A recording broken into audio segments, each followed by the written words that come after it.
Is the escalation of the conflict on the border between Kyrgyzstan and Tajikistan a natural outcome of events, or is it someone else's selfish plan? We had to make this episode solely in English just to make sure that our voices will be heard. We would ask you to watch this video till the end. Let's see what does the Tajik media write about the situation on the border. For some reason, the Tajik side is setting itself up for an aggressive conflict for protection. Well, this is how it's presented in Tajik media. But how much is it really a protection? Let's take a look at a few facts. First, more than 20,000 people were evacuated from the villages of Kyrgyzstan because of the life-threatening danger.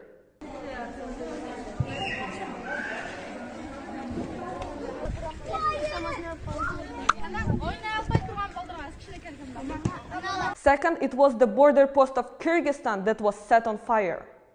Third, dozens of houses, gas stations, pharmacies, a restaurant, a hotel, and even a school were burned down, and that all happened on the territory of Kyrgyzstan.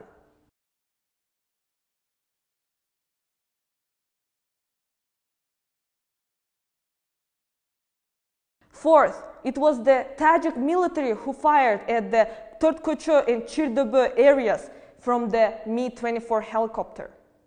Fifth, Tajikistanis occupied the houses of Kyrgyzstanis and took the head of the Kyrgyz village hostage. Sixth, among the 13 dead from Kyrgyz side, there was also a 13-year-old girl. Was she really a threat to the national security of Tajikistan? Really? Seventh, we monitored the social media accounts in Tajikistan, and we couldn't ignore the fact that Tajik propaganda is forcing the escalation of the conflict by posting aggressive calls.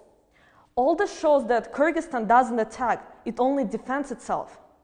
We would also like to remind you that Tajikistan has ratified the Rome Statute of the International Criminal Court, and the attack on civilians in Kyrgyz Republic is an armed attack. And when conducting investigations, the Tajik officials may have to be held accountable for committing war crimes. Also should be noted that so far no official statements have been made by Tajikistan.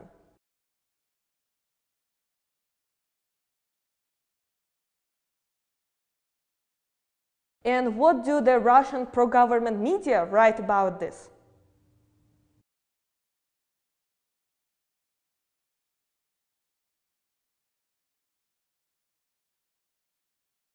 Why do they distribute only one-sided and biased information and try to exacerbate the relations between countries? Why do they need it? I think we all should understand that we don't need these conflicts and we don't want to play in someone's game. Let's not allow the peace and friendship between people of both countries to collapse because of someone else's selfish plans.